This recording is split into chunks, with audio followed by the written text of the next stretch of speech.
শুভ সকাল আমার প্রিয় পরিবার, তোমরা সকলে কেমন আছো? আশা করছি সকলে ভালো আছো। তোমাদের আশীর্বাদ ও ভালোবাসার সাথে নিয়ে আজকের ব্লগটা শুরু করলাম। আজকে না সকাল সকাল উঠে কিন্তু সংসারের সমস্ত আশিপাশি কাজকর্মে হাত দিয়ে দিয়েছি। তো সবার আগে ঘর থেকে সমস্ত বাসি বাসনগুলো রাতের বের করে কুয়োর পাড়ে রেখে আসলাম। তারপরে জানো আমার এই টিনের ঘরে যে ছোট্ট জানলাটা আছে সেখানে তো আমি এই কাপড়টা দিয়ে রাখি, সেজন্য ওই কাপড়টা তুলে নিয়ে একেবারে মোয়ের মধ্যে ভাঁজ করে রাখলাম। তারপরে আর কি আমাদের গ্রামের গৃহবধূদের প্রত্যেক দিন তো এইরকমই কাজ চলতে থাকে। তো জানো তো বন্ধুরা, তুলসী মঞ্চটাও কিন্তু সুন্দর করে লেপে পুছে নিচ্ছি। দুয়ার ঘরে এতক্ষণে জল দেওয়া হয়ে গেছে। তো দুয়ার ঘরে জল দেওয়ার পরই না মনে হয় কতক্ষণে তুলসী মঞ্চটা একটু লেপে নেবো। কেন বলো তো, আজকে না মানে বৃষ্টি হয়নি, কিন্তু কালকে বৃষ্টিতে পুরো ভেসে গেছে। আর তোমার বৃষ্টিতে ভেসে যাওয়াতে এই যে তুলসী মঞ্চের গায়ে যেসব মাটিগুলো ছিল না, সব ওপরে মাটিগুলো ধুয়ে ভেতর থেকে মাটি বের হয়ে আসার চান্স আছে। সেই কারণে কিন্তু আরও তাড়াতাড়ি করে সুন্দর করে লেপে পচে নিচ্ছি। তারপরে এদিকে চলে এসেছি উঠানটা একটু ঝাঁট দিয়ে দিতে। আর জানো তো বৃষ্টি হওয়ার পরের দিন কিন্তু উঠানের পরিস্থিতি ভীষণ খারাপ থাকে। তোমার এক এক জায়গায় জল যেখানে জমে সেই জায়গাগুলো পুরো কাদা থাকে, পা দিলে যেন এক মন করে কাদা উঠে আসে।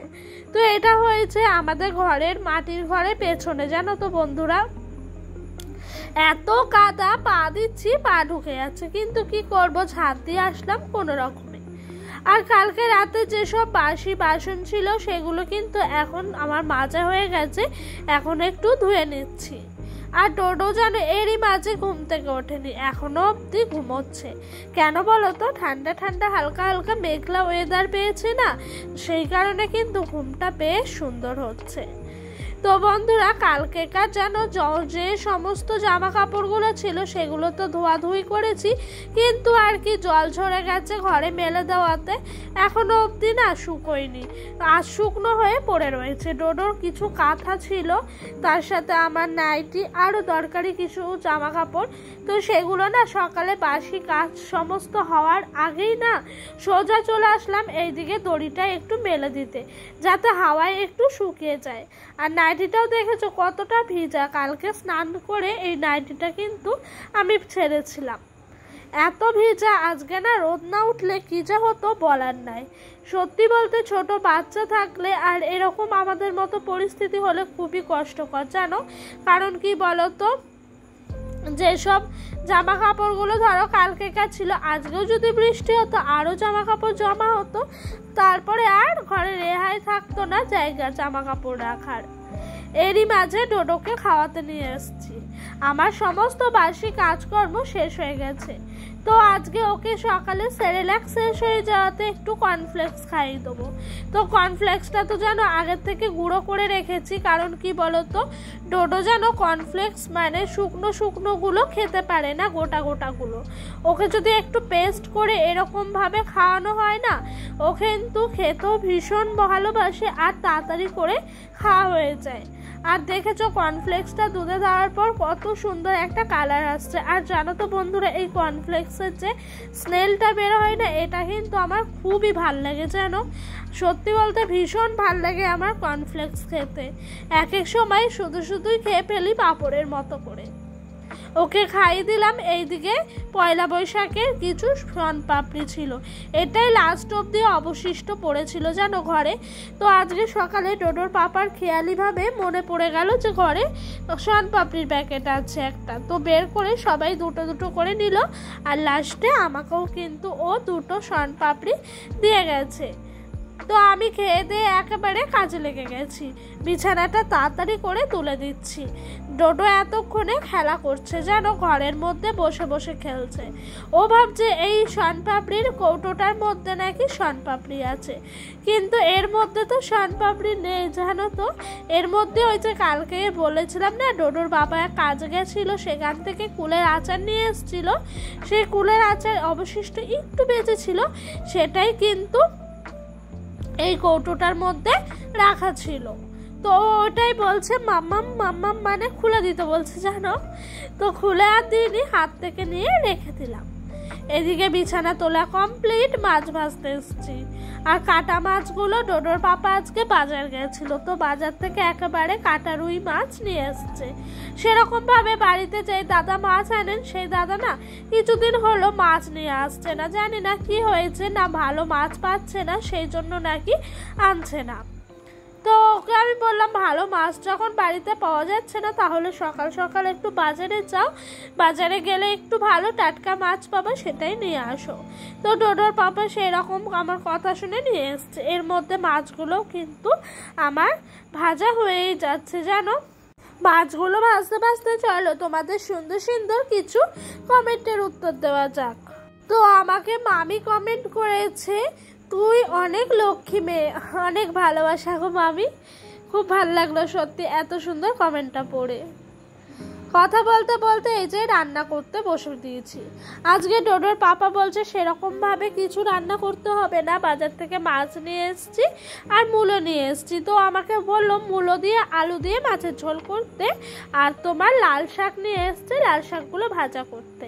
আমি না এই প্রথমবার মূলো দিয়ে আলু দিয়ে মাছের ঝোল খাবো। আমার মনে হচ্ছে ভীষণই যে একটুও ভাল লাগবে না, কিন্তু জানি না কি হবে। কতটা তরকারিটা শেষের পর কিন্তু খুবই সুন্দর লেগেছে আমার খেতে। আর আমি কেন বললাম জানো যে একটু ভাল লাগবে না, কারণ আমি মূলো খাই না, সেই কারণে আমার মূলোটা এত অপছন্দ, তাই আমি বললাম যে ভালো লাগবে না। তো এই যে এদিক দিয়ে আমার রান্না হয়ে গেল, মানে মাছের ঝোলটা হয়ে গেল। আর রান্না তো আজ বেশি নেই, 2 পদ, মাছের ঝোল আর শাক। তো এইটা রান্নাটা শেষেরই মুখে চলে এসছে। এরপরে কিন্তু শাকটা ঝটপট করে করে নেব, তাহলেই কিন্তু আমার সমস্ত কিছু রান্না বান্না কমপ্লিট হয়ে যাবে। তো বন্ধুরা জানো তো প্রত্যেকটা দিন প্রত্যেকটা মাস যেতে যেতে সংসারটাকে এত আঁকড়ে পিষ্টে ভালোবেসে ফেলছি, একটা যেন কোথায় মায়ার জালে নিজেকে আবদ্ধ করে ফেলছি। প্রত্যেক দিনই যেন সংসারে নতুন কিছু শিখি, নতুন কিছু অভিজ্ঞতা অর্জন করি এই সংসারে থাকতে থাকতে।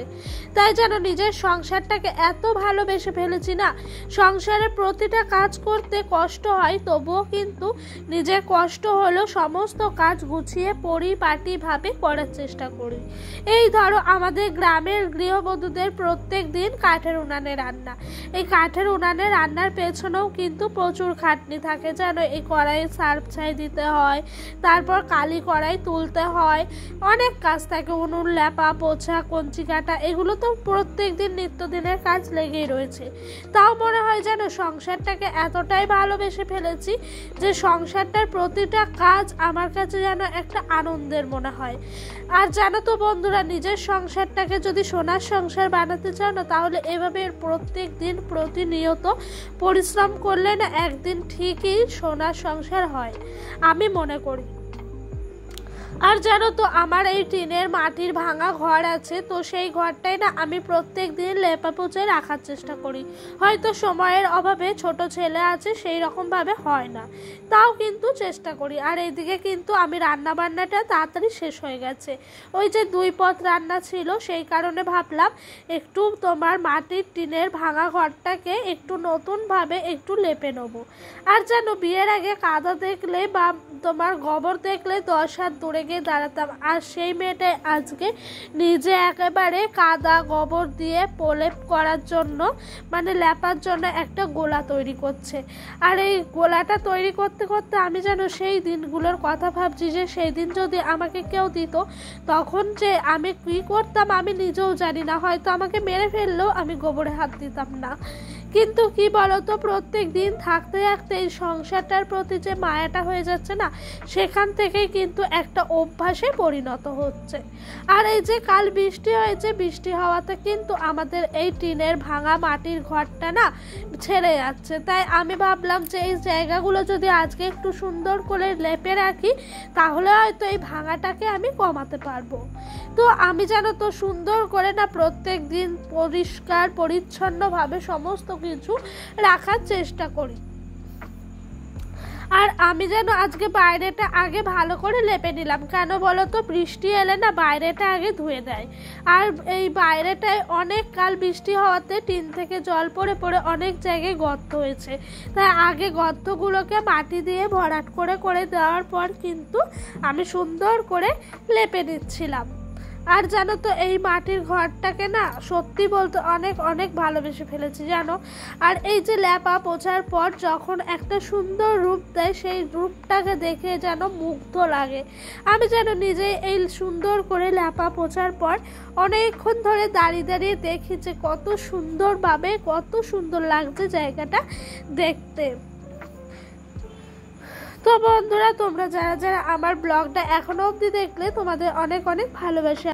আর বন্ধুরা, তোমাদের সঙ্গে কথা বলতে বলতে এদিকে কিন্তু আমার ল্যাপা পোছাটা প্রায় বাইরেটা হয়ে এসছে। আর আজকে এত সুন্দর রোদ্দুর দিয়েছে ঝলমলে, মনে হচ্ছে যেন সারা দিন ধরে এই বাড়িটা পুরো লেপে যায়। কিন্তু কি বলতো, আমার না খুব ইচ্ছে করে উঠানটা লেপার, কিন্তু আরেকটাই কারণ, এত গোবর কোথায় পাবো? এত গোবর তো কোথাও থেকে আনা সম্ভব নয় বলো।